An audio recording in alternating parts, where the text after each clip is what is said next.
I slept with him. What are you going to do about it? She snorted. I smiled and said, "Thank you for making this easy." Her face went pale after I handed her divorce papers I'd had prepared earlier and played the recording of her confession. Hey viewers, before we move on to the video, please make sure to subscribe to the channel and hit the like button if you want to see more stories like this. Thanks. The glass of my 18-year-old Macallan looked obscene in her hand. Not because she was drinking it. We'd shared that bottle on our anniversary, but because of the way she held it. A prop. A weapon. She leaned against the kitchen island, the granite we'd picked out together, her hip cocked in a posture of pure challenge. I slept with him. What are you going to do about it? She snorted after she said it. A short, derisive puff of air through her nose.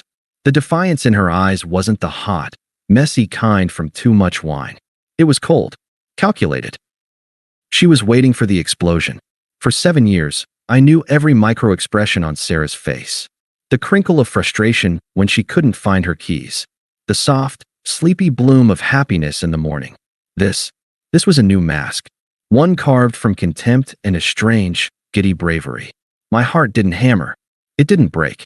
It simply sank, like a stone dropped into a frozen lake, leaving a hole so deep and cold all sound vanished. The only thing left was the echo of her words and the eerie, spreading calm. I see, I said, my voice disturbingly even to my own ears. You see, she mocked, taking a sip of my scotch. That's all you have to say? I just told you I fucked another man. Mark. From my spin class. For the last 3 months. Mark. The name was a punchline. A bland, gym rat name I'd heard in passing. Going for drinks with the group from class. Mark says this new place has amazing keto cocktails. I'd been an idiot. But not for the reason she thought. I thought of the last 6 months. The late nights I'd pulled at the firm, not for some grand ambition, but for the house fund spreadsheet pinned to our fridge. Her dream home. A porch, a big yard, a kitchen with a double oven. Every extra hour was a brick in that future. I'd come home tired, my head full of contract clauses, to find her already in bed, facing away, phone glow on her cheeks. Long day, I'd whisper. You're always tired now. Then, the new lexicon. Phrases that felt foreign on her tongue. You have to speak my love language, James. I need a partner who feeds my energy, not drains it. They were accusations wrapped in therapy speak, always delivered with a sigh that made my support feel like a burden. The night it crystallized was 2 weeks ago. I'd found a receipt in her jeans while doing laundry, a $300 charge from the Loran, a downtown hotel bar. When I'd asked, gently, if she'd had a work thing there, her reaction was a masterpiece. She'd spun, hands on hips. God, are you checking up on me now? Can't I have a drink with a friend without the 3rd degree? This is exactly why I feel suffocated. I'd backed down. Apologized. This suffocated line was a kryptonite she'd recently discovered. But tonight, the trip I'd left for yesterday, the regional audit in Cincinnati, got canceled last minute due to a client emergency. I'd driven home, thinking maybe I'd surprise her, order that fancy sushi she liked, open a bottle of wine, and just talk. Really talk. The house was dark. Her car was in the driveway. An odd stillness hung in the air. I called her name. Nothing. That's when I saw it. On the entryway table, a matchbook from the Loran, perched neatly on top of her discarded clutch. It wasn't hidden. It was placed. A tacit, almost arrogant clue. So I waited. I didn't pace. I didn't cry. I sat in the living room armchair, in the dark, and I waited. The strange calm from the frozen lake filled me up. She came in at 2:07 a.m. The click of her heels, the jangle of her keys, the smell of night air and a stranger's cologne. She flipped the light on, saw me, and jumped. Jesus, James. You scared me. What are you doing sitting in the dark? Her voice was too loud, too sharp. Trip was canceled, I said, standing. Where were you? A flicker of fear, then instant, molten anger. Out. With friends. Do I need to report my movements to you now, Warden? You were at the Loran. She blinked. Then her eyes darted to the table, seeing the matchbook. Her face hardened into something ugly and triumphant. The mask clicked into place. So? It's a public bar. You said you were working late tonight. You texted, heads down on the quarterly reports, don't wait up. I didn't want you to worry, she shot back, but it was a perfunctory lie. She was already moving past it, towards the fight she wanted. She strode to the kitchen, poured 2 fingers of my best scotch, a statement, and turned to face me. What do you want me to say, James? That I needed to be somewhere I wasn't being micromanaged?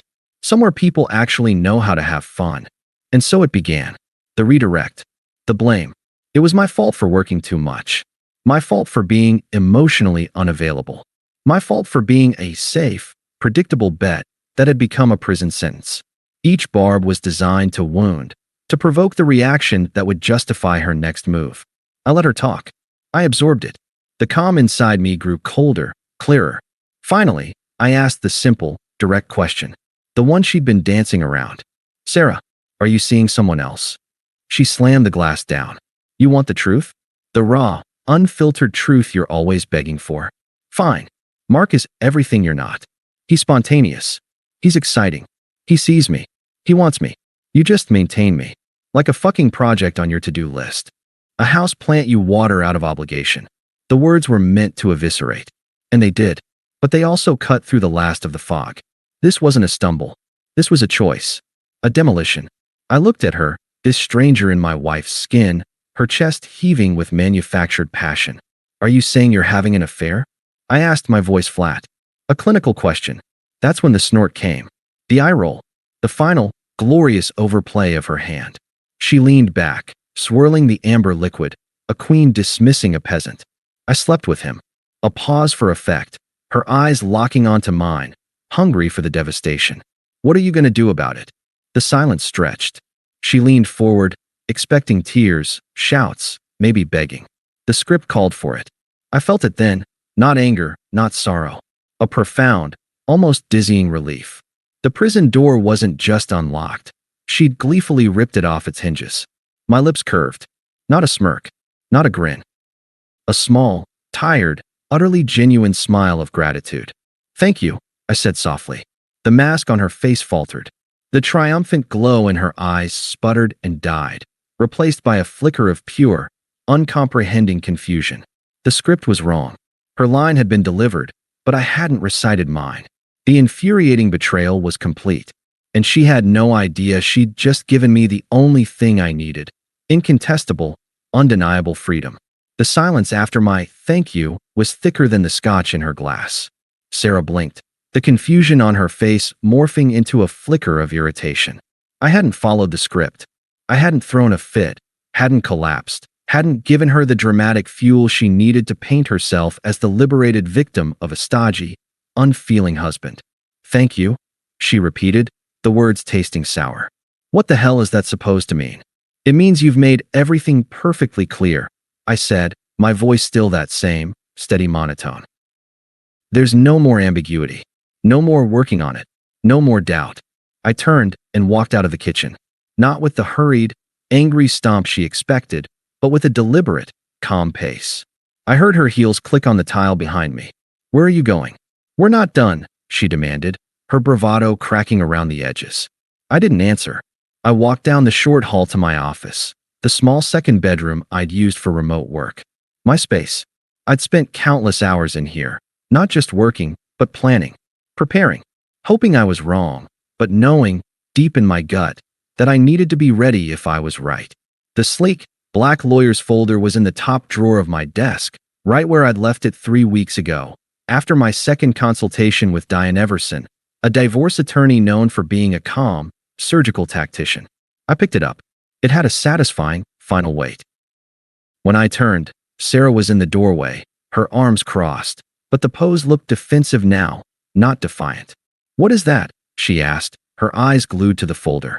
I walked back towards the kitchen, forcing her to retreat ahead of me. I placed the folder on the cool granite island between us with a soft, definitive thump. What's this? A letter about your feelings? She sneered, trying to reclaim the high ground.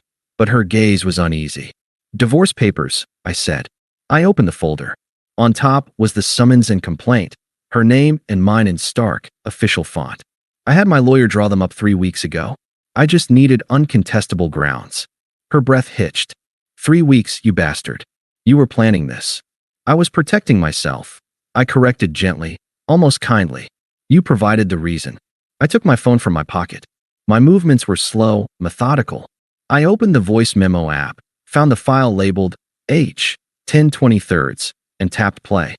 Her own voice, tinny but unmistakably venomous, filled the quiet kitchen. I slept with him. What are you going to do about it? I watched the color drain from her face. It wasn't a metaphor. It was a physical reality.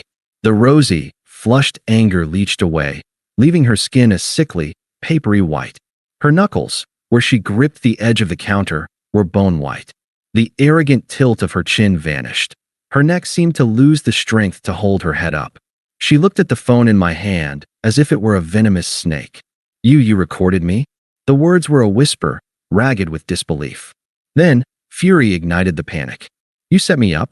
That's illegal. You can't do that." "Single-party consent state," I said, placing the phone down next to the papers. "I suggest you check the statute. Section 12.4, I believe. As long as one participant in a conversation consents to recording, it's admissible." I consented. Her mouth opened and closed. The legal jargon was a trapdoor she hadn't anticipated. She'd expected a street fight. I'd brought a courtroom. I tapped the papers. "My signature is already notarized. You'll see the terms are more than fair, given the prenuptial agreement we both signed. You keep the car you're driving. A equitable, but not equal, division of the joint savings, the house fund. I keep my retirement accounts. You keep yours. No alimony. Clean and simple." She was shaking her head, not in refusal, but in a dazed, mechanical denial. "A prenup? That was for, you said it was just a formality." "It was insurance," I said. "You're looking at the payout." I reached into the folder and slid out a crisp, ivory business card, paperclipped to the first page. "All further communication regarding this matter will go through my attorney, Diane Everson. Her contact information is there. You have 30 days to retain your own counsel and respond. I'd advise you not to miss the deadline."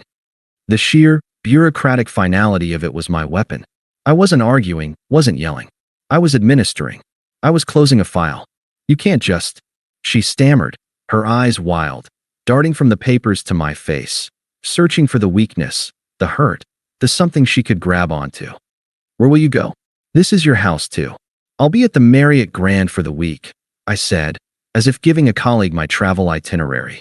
"As for here, I suggest you make arrangements to stay with Mark. The locks will be changed by a professional at 9 a.m. tomorrow. The service has already been booked and paid for." That detail, the prepaid locksmith, hit her like a physical blow. The finality of it. The fact that I had not just reacted, but acted, with cold, precise steps while she was bragging about her affair. Her bravado finally shattered. The mask of the liberated woman crumbled into raw, panicked need. "James, wait. This is insane. We can talk about this. You're my husband." It was the first time she'd used that word with any semblance of its true weight all night. It was 7 years too late. I didn't answer. I walked past her, back into the living room. By the front door, where I'd left it hours ago when I came home to an empty house, was a single black duffel bag. Packed. Not with everything, but with enough. Clothes, toiletries, my passport, the external hard drive with all my personal and financial documents, the small fireproof lockbox that held the deeds and the original prenup. She followed me, her heels clicking a frantic staccato on the hardwood. "You can't just walk out. You can't do this." I made a mistake. It was a mistake. I picked up the duffel bag and slung it over my shoulder. I turned to face her one last time in the home we'd built. She was a portrait of collapsing grandeur, mascara starting to smudge, her blouse slightly twisted, all her calculated power evaporated into trembling confusion. "You didn't make a mistake, Sarah," I said, my hand on the cool brass of the doorknob. "You made a choice. And tonight, you proudly told me what it was. I'm simply making mine." I opened the door. The cool night air rushed in, smelling of damp grass and freedom. "Goodbye." I stepped through, pulled the door shut behind me with a soft, solid click. It was the most peaceful sound I'd heard in years. I didn't hear the sob I'm sure followed. I didn't hear the scream of frustration, the shatter of a glass against a door. I was already down the walkway, the weight of the duffel bag on my shoulder feeling infinitely lighter than the weight I'd just left inside. The calm wasn't an act. It was the deep, still silence at the bottom of that frozen lake, finally undisturbed. The war was over before she even knew it had begun, and her grand, defiant confession had been her own signed surrender. The silence in the Marriott room wasn't empty. It was clean. It was a vacuum, sucking out 7 years of ambient noise. The criticism disguised as concern, the sighs of disappointment, the tense pauses that followed my innocent questions. For the first night in years, I slept a deep, dreamless sleep, untethered. The next morning, I followed the plan. I emailed my boss, Martin, a man who'd seen his own divorce play out in the break room. Dealing with an urgent personal matter. We'll be remote for the rest of the week. All projects are on track. His reply was swift. Take the time you need. HR has the EAP number if you need it. No questions asked. Professional dignity. It was a language I understood. I didn't block Sarah immediately. I observed. For one day, my phone was a live wire of her unraveling. It began with denial, texted at 8:03 a.m., just as the locksmith would have been arriving. Sarah, this is a gross overreaction. We need to talk like adults. You can't lock me out of my own home. Then came the legal bluster at 9:47 a.m. Sarah, my lawyer says your recording is illegal harassment. Rescind the filing or we will countersue for emotional distress. I knew Diane Everson would handle that. I didn't respond. The tone shifted by noon. As reality seeped in, Sarah, Mark's place is a mess. He has roommates. I can't stay here. Where are my things? Then, the first flicker of panic at 3:15 p.m. Sarah, James. Please. The house is so quiet. Finally, that night, a raw, unvarnished plea, sent at 1:22 a.m. Sarah, I'm sorry. I'm so sorry.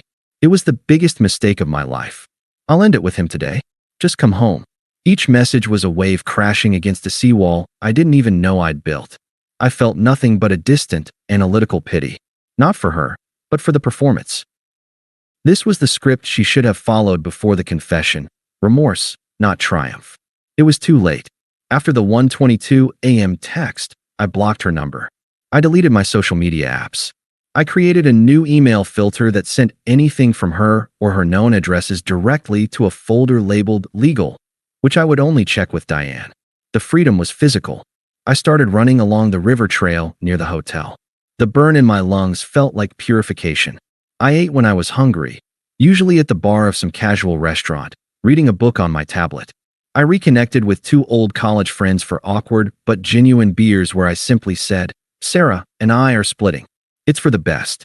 They asked no details, just clinked my bottle and said, good to see you, man. A week later, I moved into a furnished, month-to-month apartment in a modern complex across town. It was bland, beige, and entirely my own. The first night there, I sat on the balcony and breathed air that had no history. The updates on her life came through 3 indirect channels. Channel 1, the mutual friend. A week after I left, my phone buzzed. It was Qley, who'd been more Sarah's friend, but was decent enough. Qley, hey James. I don't want to be in the middle, but Sarah is not doing well. She's telling everyone you had a paranoid breakdown, that you're making up the cheating because you couldn't handle her personal growth. She says you trapped her with a recording. People are listening. I stared at the message. The narrative she was weaving was impressive. The empowered woman, stalked and sabotaged by her insecure, controlling husband. I typed out a long, defensive reply. Then I deleted it. I wrote a new one. Me. Thanks, Qley. I have a sworn affidavit and a digital recording of her specific, detailed confession. I won't be debating the facts publicly or privately. I hope you're well. The typing bubbles appeared, then disappeared. They reappeared. Qley, an affidavit? Shit. Okay. I won't bother you again. Take care. She never relayed another message. The first flying monkey had landed, seen the evidence, and flown away. Channel 2, the digital graveyard. Curiosity, that vile itch, got me once. I reinstalled Instagram on a burner account I used for market research. Sarah's profile was public. Her feed was a museum of her crumbling narrative. The week I left, a defiant selfie, caption, when you finally choose yourself. The vibes are immaculate. Sparkles, it was at Mark's messy apartment, a red Solo cup on the counter behind her. 2 weeks later, a quote graphic. Not everyone deserves your truth. 3 weeks in, a blurry photo of a wine glass. Learning who your real friends are is the universe's toughest gift. The likes were dwindling. Then, a month after D-Day, a new post.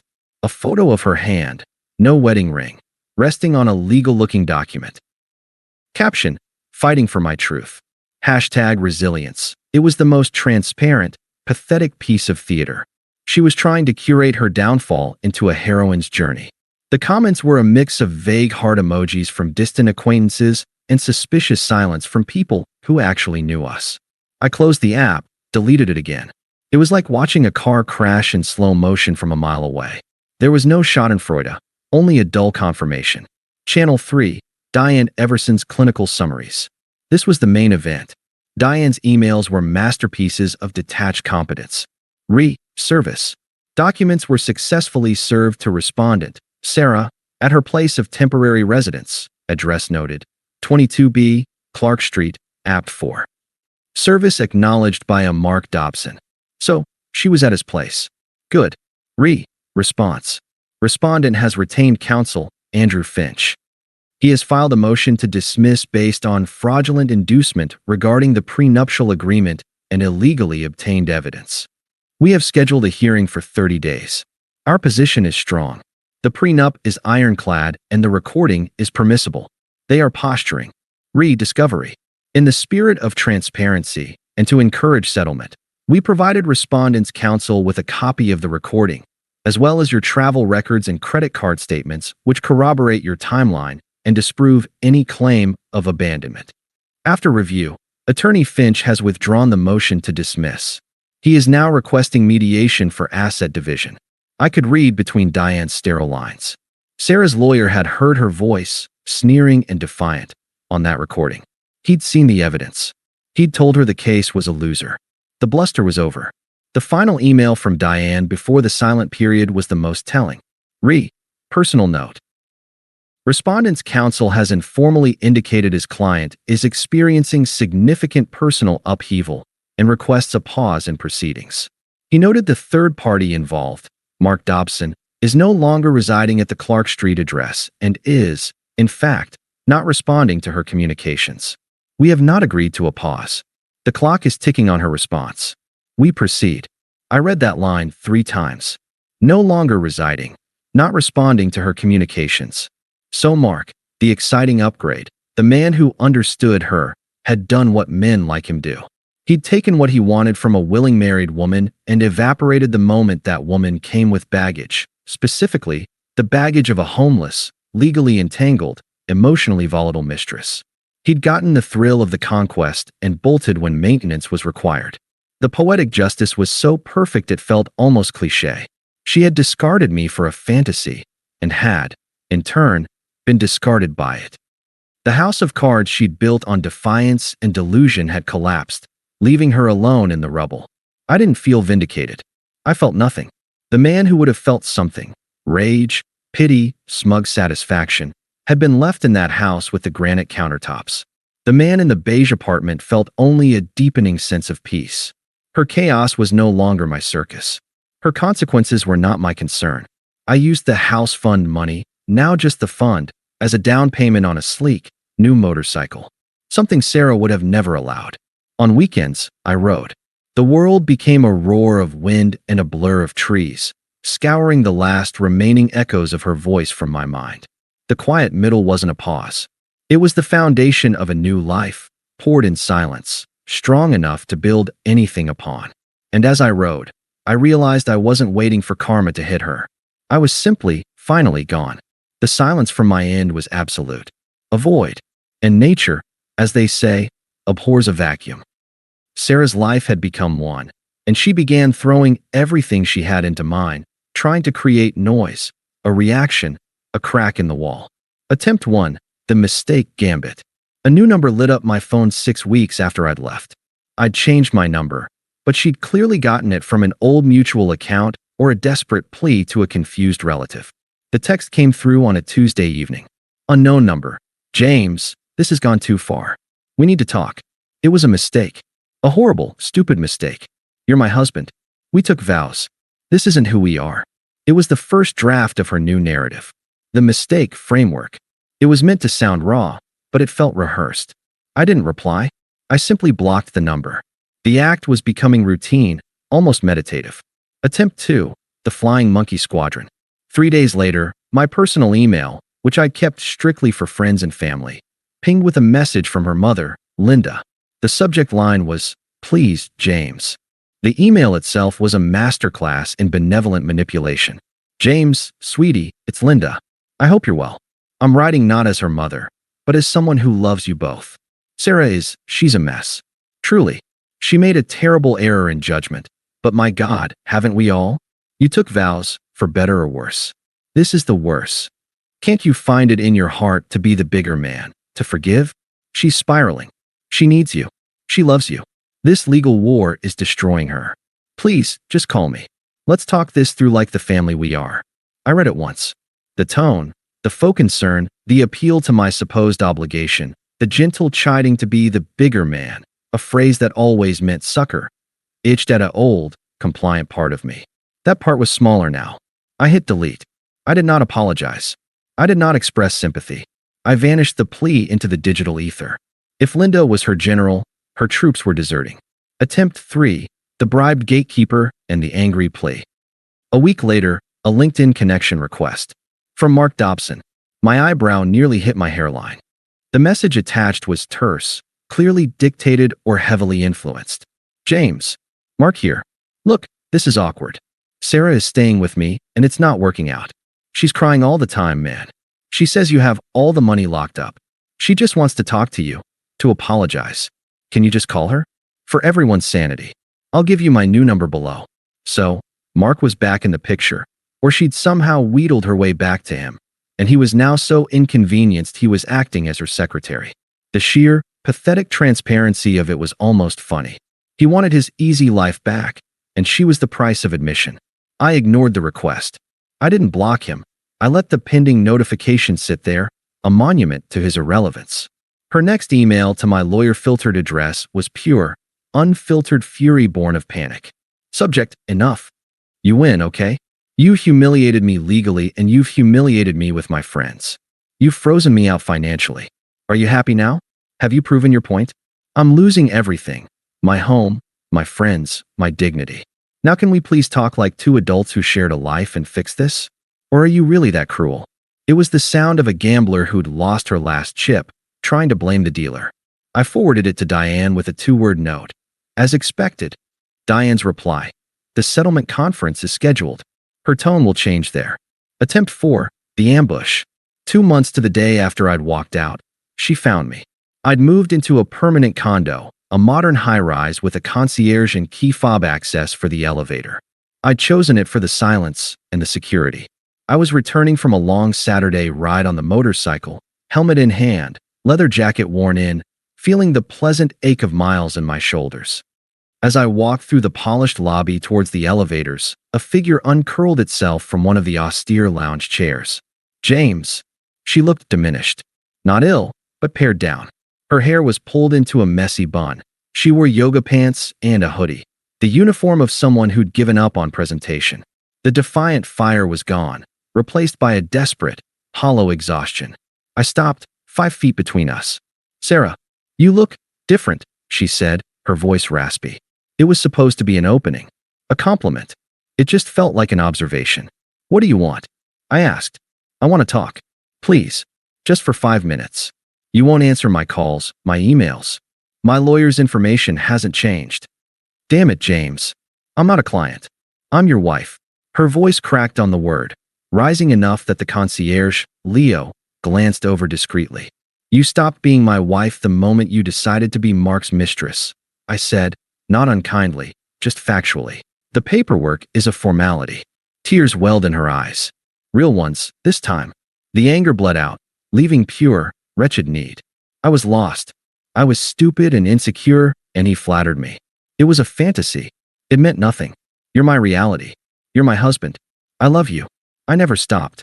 It was the performance of a lifetime, and for a nanosecond, the old neural pathways lit up, the instinct to comfort, to fix. I let the impulse rise and die, unacted upon. "You have a strange way of showing love," I said. "You didn't confess to come clean. You confessed to hurt me, to prove you had power. You wanted to see me break." She shook her head violently. "No, that's not true."